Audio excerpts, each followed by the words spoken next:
Welcome back to Movie Recaps. Today I will show you a horror drama film from 2019 titled Down. Spoilers ahead.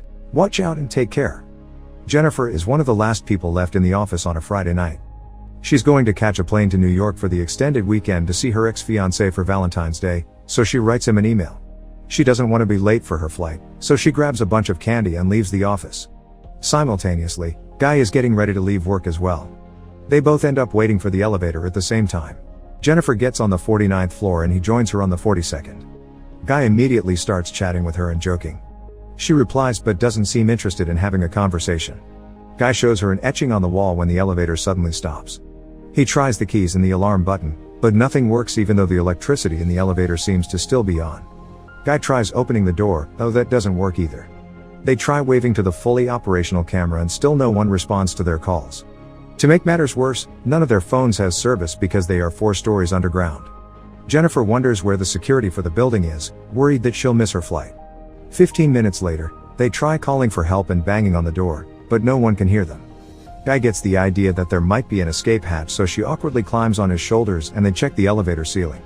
She heard her hand a little banging on it, so he puts her down.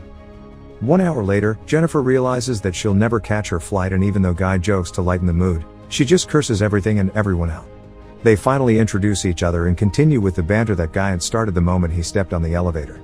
Since Jennifer doesn't have any water in her thermos, Guy offers her his bottle, but they joke that they should pop open the wine he had on him instead. Both of them realize that they have bottle openers in their bag and laugh about it. They don't open the wine, but she does accept his water.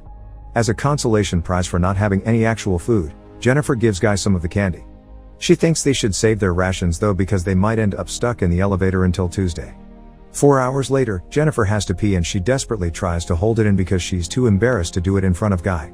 He tells her to go in the corner over his coat, and when she says no, Guy suggests she relieves herself in her thermos.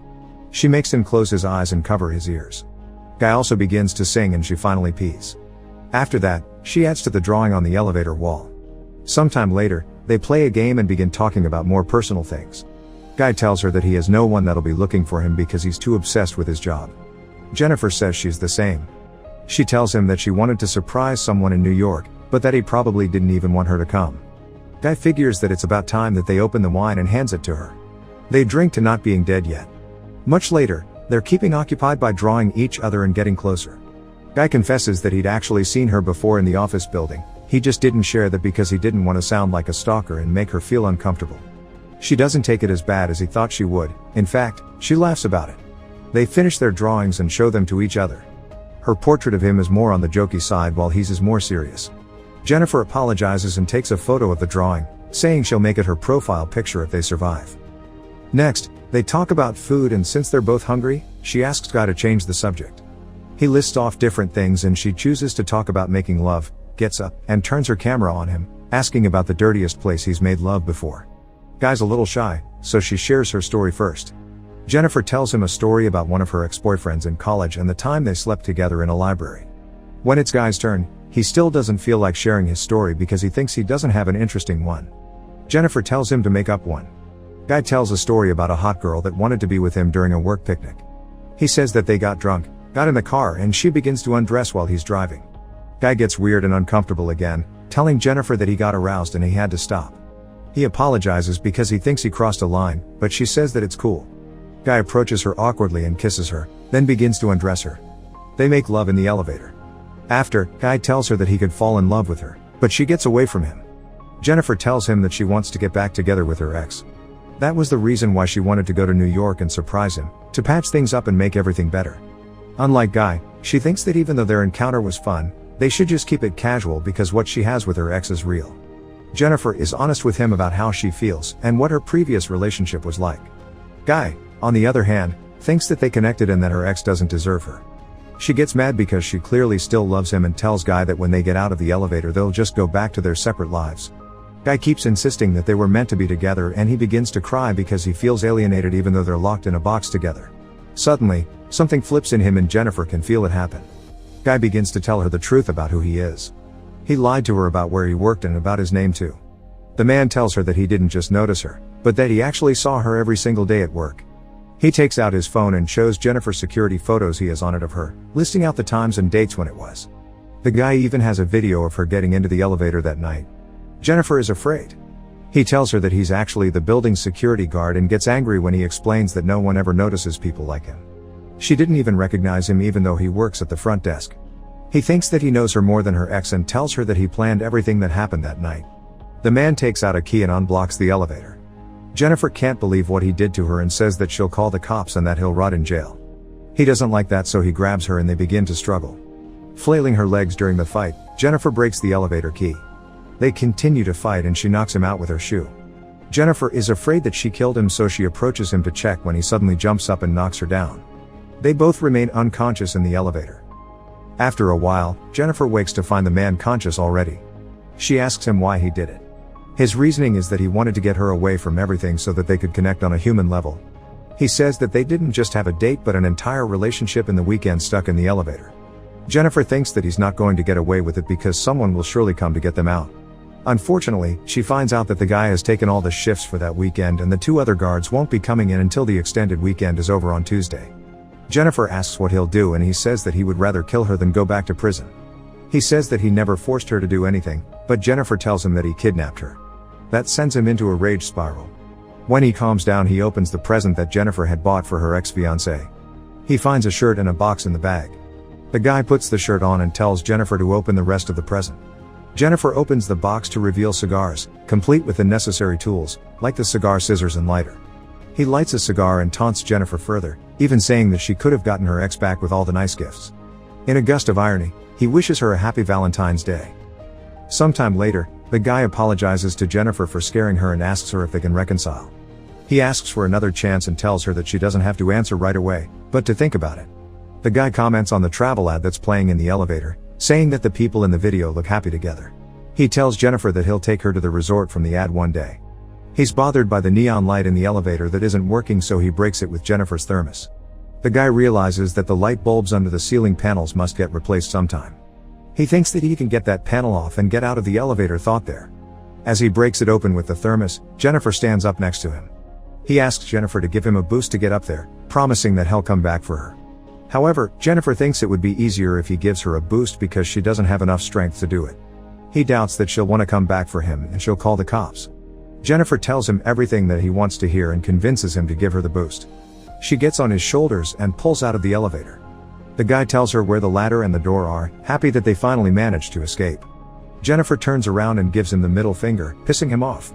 As she climbs the ladder, he finds a way to get out of the elevator too. The guy binds 2 pieces of clothing together and throws them over the elevator beam. Jennifer is already moving towards the door as he starts climbing up. He tells her that she'd better run because now she's going to die. Jennifer gets close to the door when he already reaches the level she's on and follows her. She opens the door and screams for help, then he suddenly garbs her and hurls both of them back in the elevator. They both fall unconscious. Jennifer wakes up first and sees the fire sprinklers, conceiving a new plan to get herself out. She tries to activate the fire alarms by lighting a cigar, but when she doesn't manage that, she starts a small fire. As the elevator fills with smoke, the guy wakes up and she punches him, breaking his nose. Jennifer succeeds in restraining him with a piece of clothing. He tells her that the fire alarm won't come on, but that they'll just get soaked and electrocuted. Jennifer threatens to seriously hurt him and makes him confess to everything that he's done to her. She turns her camera on and shoots herself, explaining what she knows about what happened. Jennifer turns the camera on him and asks for his real name. He says he's called John Deacons. John confesses that he got them stuck in the elevator on purpose. He even etched the drawing on the wall. That Friday he used the key to stop the elevator while she wasn't looking. Jennifer makes him admit to trapping her in the elevator. John admits to trapping and kidnapping her. She keeps questioning him, so he confesses to the camera everything that he did to her, from hitting her head on the ground to throwing her against the wall. Jennifer asks why and John says that he just wanted a date with her. If he had asked her out normally, she would have turned him down. John tells her who he was before he became a security guard. He was an accountant that worked for a big firm and was a real hotshot. John tells her that the story about the girl in the car was true, but that it ended differently than what he implied. He ended up missing an exit and drove straight into a ravine. The car flipped 7 times until it was stopped by a tree. The girl was dead on impact. John got only 6 months in jail because he had the resources to keep himself out. When he got out, the only job he could get was as a security guard. After a few months, he wanted to be himself again and feel it for a little while. Jennifer still doesn't understand why he chose her. He says that it's because she's great. Monday arrives and they're still trapped. One of the other security guards, Eddie, takes his new girlfriend to the building to show her the roof. When they walk inside, he looks for John, and when he doesn't find him, he checks the security monitors. Eddie sees John and Jennifer are stuck in the elevator, waking them both up. Jennifer begs him to get them out of there. He tells her that he'll come down and get them out, while his girlfriend falls asleep on the couch. Eddie gets to the elevator and pulls the doors open with a crowbar. Jennifer wants to get out, but he tells her that he needs to open the doors completely first and moves away. Suddenly, John knocks her out. He tells Eddie that he's there and he gives John his keys. John tells him that it's not working and Eddie says he'll climb in to help them. He gets stuck in the elevator and sees that something has happened inside when John turns on the elevator and cuts him in half. He knocks Jennifer out again, then takes her to his car and puts her in the trunk. John goes back into the building and disposes of Eddie's body and his clothes. He cleans himself up and puts on his uniform, sliding a cigar into his pocket. When John gets to the front desk, he deletes all of the videos from the security cameras. Eddie's girlfriend wakes up and John kills her too, then drops her in the shaft as well. John gets to his car and takes Jennifer to a secluded location to dispose of her. He pours gasoline into a dumpster to prepare. Before he opens the trunk, John tells Jennifer that he still likes her and it's unfortunate they couldn't be together. Jennifer pretends that she's dead, and when John goes over to the dumpster, she hits him over the head, gets in the car and starts driving. At one point she stops when she finds the lit cigar in the tray. Jennifer starts backing up the car and rams into a terrified John. She comes out and sees that he's in the dumpster.